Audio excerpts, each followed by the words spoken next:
Estamos de regreso y vamos con lo anunciado. Nos acompaña el doctor Virgilio Isaac Hurtado Cruz, profesor del curso de Sistemas Electorales de la Escuela de Ciencia Política de la Universidad Nacional Mayor de San Marcos, además miembro del Instituto Peruano de Derecho Electoral. ¿Cómo está, doctor? Bienvenido. Buenos días. Muchísimas gracias por acompañarnos. Como anuncié, además, bueno, esto es una entrevista de coyuntura electoral y vamos a comentar el reciente dictamen que ha aprobado el Pleno del Congreso, donde se modifican diferentes artículos de la Ley de Organizaciones Políticas. El primero de ellos, el artículo 42. Hablemos de dádivas. ¿Qué le ha parecido esta modificación? Claro, ha sido un artículo muy discutido. No olvidemos que se introduce en la Ley de Organizaciones Políticas, la 28.094, sí, a través de la Ley 30.414, y que, cuya aplicación tuvo como consecuencia, en principio, la exclusión de candidatos a la vicepresidencia de la República, como es el caso del doctor Vladimiro Warrock, candidato por Fuerza Popular, y del señor César Acuña Peralta, candidato presidencial del partido Alianza para el Progreso. Y la discusión principal en ese artículo 42 radicaba en principio en cómo el procedimiento sancionador por la vulneración de esta norma había sido dividido entre dos organizaciones electorales.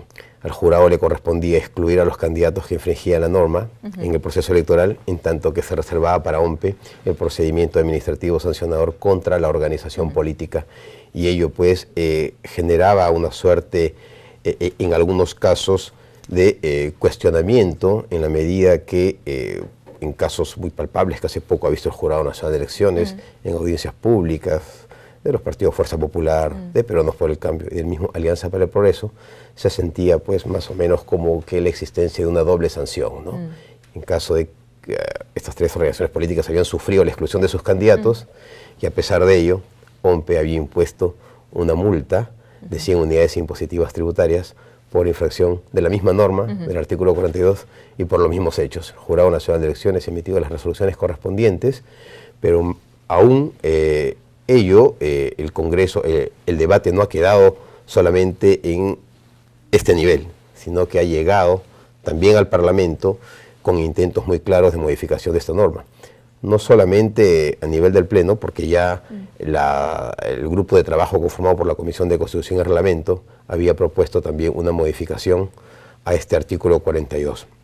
Y claro, si leemos la norma que ha sido aprobada por el Pleno del Congreso, vemos que se ha ampliado la cantidad de supuestos que son materia de infracción, ¿no?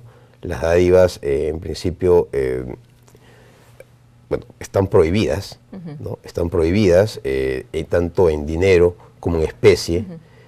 No pueden superar, hay una excepción, ¿no? Que siempre y cuando tengan un contenido electoral y que no supere el 0.3% de la unidad impositiva tributaria.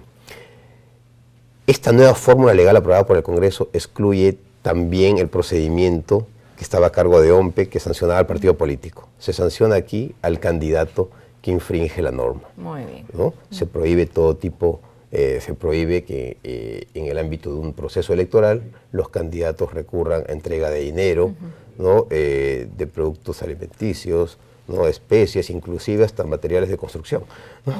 Estas especificaciones que se han dado en la modificación, ¿ayudarían a una mejor aplicación de una sanción, de una investigación?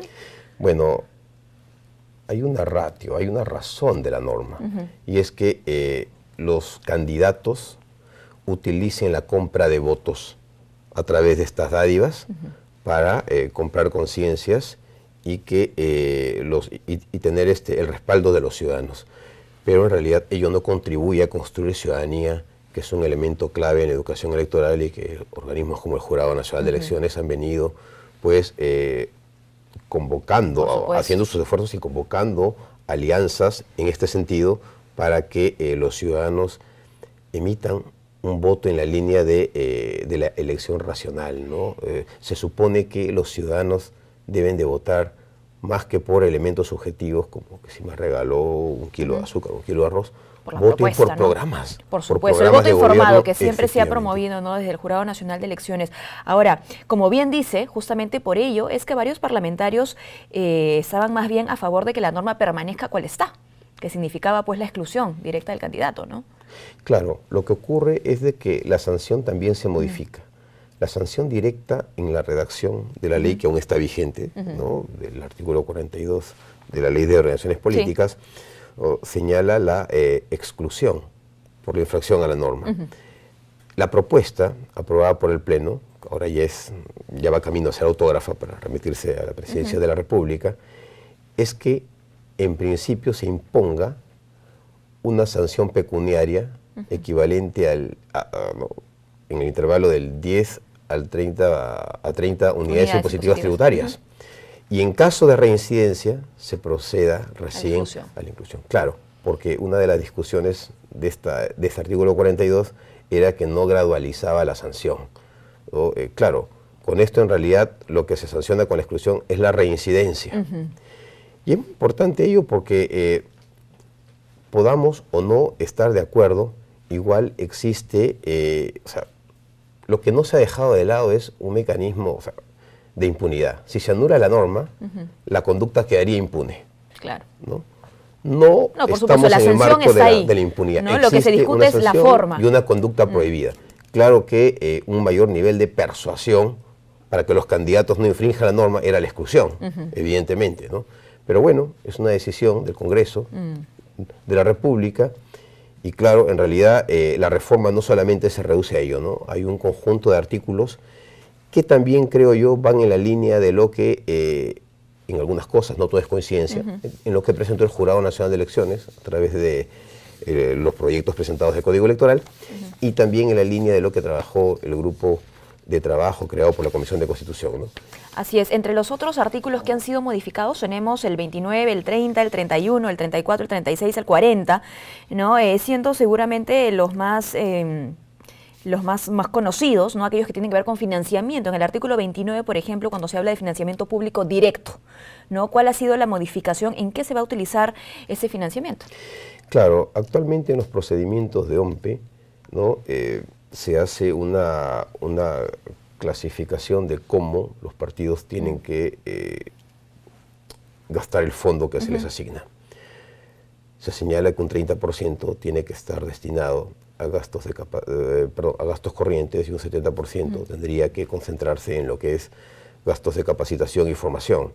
La modificatoria que hace el Parlamento es más bien equipararlos, ¿no?, a un 50-50%, ¿no? Un 50% en gastos de formación, capacitación e investigación, y un 50% que sería en gasto corriente hasta inversión en bienes inmuebles. Esto es muy importante y hay que resaltarlo. Los partidos políticos, cuando obtienen representación parlamentaria y en otros niveles de representación política, como lo son en el ámbito regional y local, requieren de mecanismos institucionales para que la representación política fluya. Sin locales partidarios, sin infraestructura partidaria, ello se hace inviable. Pongamos un ejemplo muy sencillo, ¿no? Congresistas que fueron elegidos por Puno o por Loreto, al margen de los viajes de representación que pudieran tener en el Parlamento, ¿no? Por lo general más tiempo paran en Lima ejerciendo la función de representación en el Pleno del Congreso. Y ello pues complica en gran medida que quienes votaron por ellos tengan una relación un poco más directa y fluida, que podría hacerse a través de la institucionalidad partidaria, a través de los comités activos. Claro. Hay un conjunto de factores significativos, claro, ¿no?, para que efectivamente se dé la representación. Hay un repliegue de la infraestructura partidaria en un proceso electoral cuando ya termine el proceso. Los comités empiezan a cerrar, ¿no?, y ello dificulta los canales de representación. Imaginemos el ciudadano que esté en Huepí, ¿no?, en la frontera. Y la misma militancia, ¿no? En la frontera colombo-peruana, ¿no? ¿Cómo podría ejercer su derecho de representación sin la existencia de un canal de comunicación como es el comité partidario al que él acudió para dar respaldo a su partido y a la opción política de su preferencia?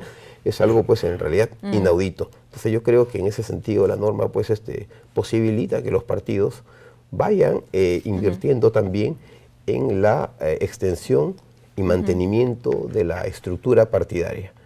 Y esperemos que ello fortalezca los lazos de representación y la participación activa de los ciudadanos. Por supuesto, el artículo 30, por otro lado, habla del financiamiento privado, y el 31, que me gustaría recoger su opinión, habla sobre las fuentes de financiamiento prohibidas, ¿no? Ahora que justamente hemos estado hablando y se está hablando en todo nuestro país de la lucha anticorrupción y aquel dinero que lamentablemente muchas veces ingresa a diferentes partidos políticos, ¿no? A través del lavado de activos.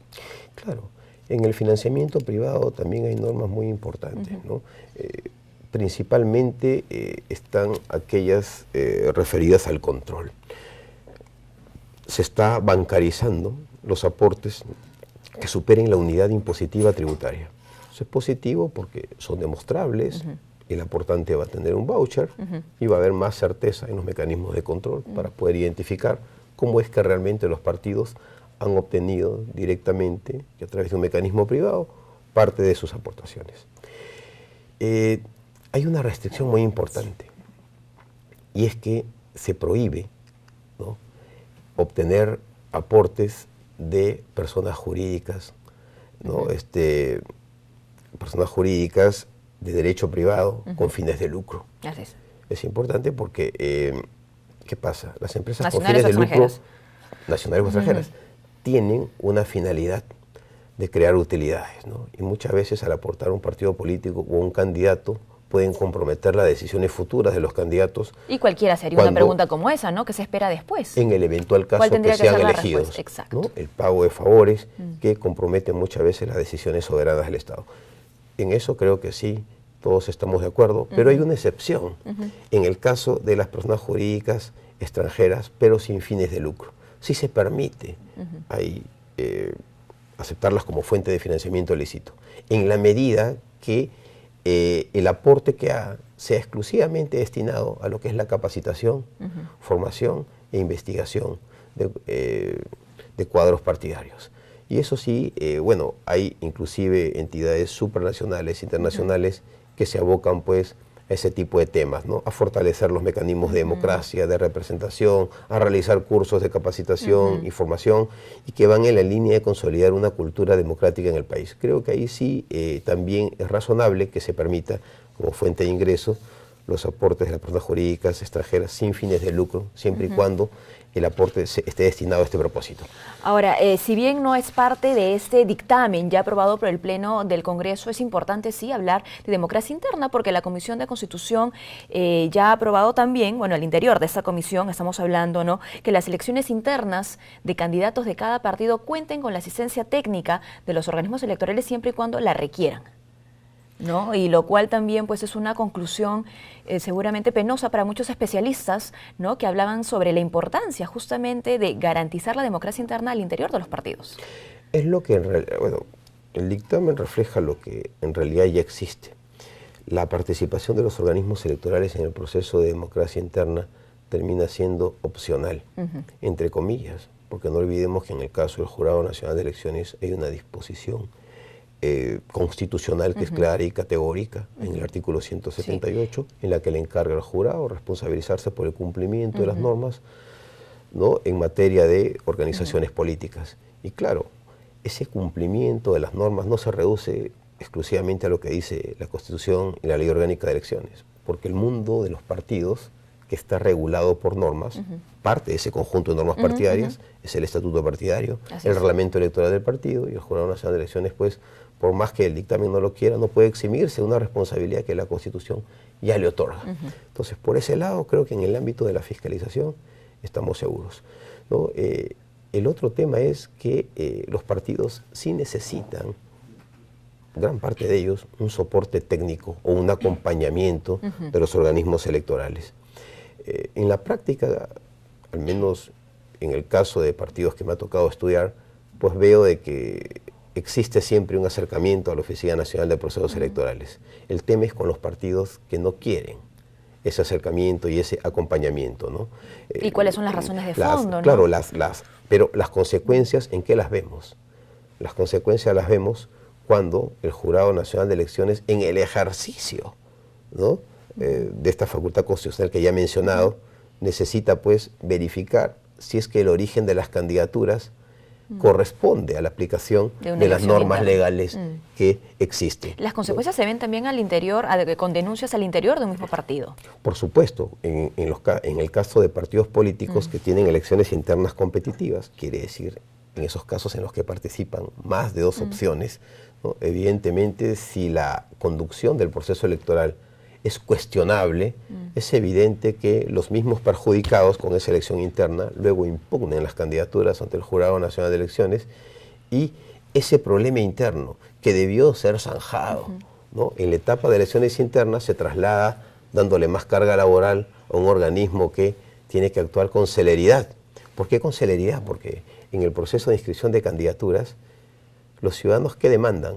Le demandan al jurado que publique cuáles son las candidaturas que finalmente han cumplido con los requisitos de ley para poder explorar sus planes de gobierno, para poder analizarlos, ver si es que esos candidatos recogen sus propuestas. Y ese ejercicio no se puede hacer con plena seguridad en tanto esos candidatos sigan en el proceso de inscripción resolviendo sus cuestionamientos, ¿no? Y ello bueno, trae como consecuencia pues que muchas veces a días antes de las elecciones, recién los ciudadanos se enteren quién va a ser el candidato. Claro, el desorden, la falta de organización, claro, ¿no? Claro, ¿no? Por eso es uno de los pasivos de una reforma parcial, ¿no? Porque cuando se hablaba de la reforma hace un año atrás, todos los ciudadanos y los especialistas tenían la expectativa de que se aborde una reforma integral. Y no solo la expectativa, la argumentación detrás del por qué debía darse de esta forma. Evidentemente, sistemática, ¿no? Evidentemente, porque si consideramos los procesos en su integridad, que son un todo articulado, la normativa debería responder a esa realidad. Quienes hemos tenido una vivencia muy cercana con el mundo electoral y con la jurisdicción electoral, sabemos pues de que las modificaciones parciales que se dan en una norma siempre obedecen a voluntades políticas, a coyunturas concretas.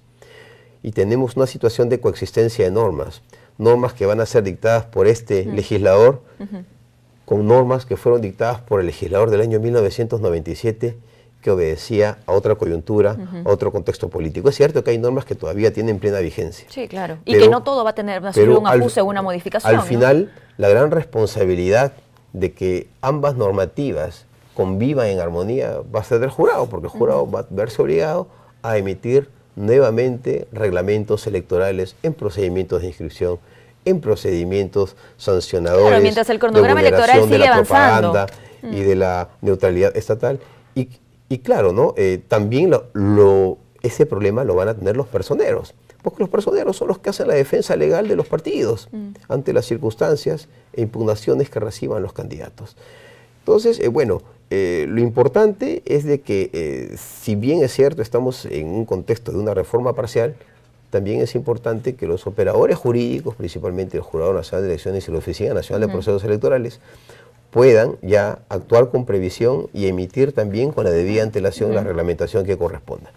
En caso que esta normativa sea aprobada por el Presidente de la República, porque también la puede observar. Así es. Bueno, lo que menciona el doctor Virgilio es fundamental, ¿no? Hace algunos meses se hablaba de una reforma integral, era la apuesta que tenían los especialistas, los organismos electorales, los mismos partidos políticos. Lamentablemente en la práctica lo que vemos es una reforma parcial y ante ello vamos a ver modificaciones, vamos a ver cosas que no se modifiquen, artículos que no se modifiquen, que queden como tal cual están, y más allá de que nos guste o no nos guste, hay que pensar pues en la importancia que tienen para el desenvolvimiento, ¿no?, de nuestra clase política, de los partidos políticos, finalmente, bueno, de la gobernabilidad, de la democracia en nuestro país. Es cierto, ¿no? Y lo que puede ocurrir también es que subsistan contradicciones o antinomias en la normativa subsistente. Y claro, ¿no? Ello trae como consecuencia dudas en la aplicación en el primer nivel. Personeros legales que son los responsables de coordinar, ¿no?, la entrega o la presentación de las listas ante los jurados electorales especiales. Y en el segundo nivel, en los operadores, OMPE, Jurado Nacional de Elecciones, que es el órgano, la justicia electoral, es una justicia muy importante en donde el jurado es el órgano de cierre, es el que define las controversias en última instancia en materia electoral. Y claro, ¿no?, va a tener pues que hacer un ejercicio muchas veces muy agudo para solucionar estas contradicciones, estas antinomias legales que pudieran existir. Y que ojalá, bueno, pues como dicen, se esclarezcan. Por ¿no? supuesto. Es lo necesario. Muchísimas gracias, doctor, por acompañarnos. Hemos conversado con Virgilio Isaac Hurtado Cruz, profesor del curso de Sistemas Electorales de la Escuela de Ciencia Política de la Universidad Nacional Mayor de San Marcos y miembro del Instituto Peruano de Derecho Electoral.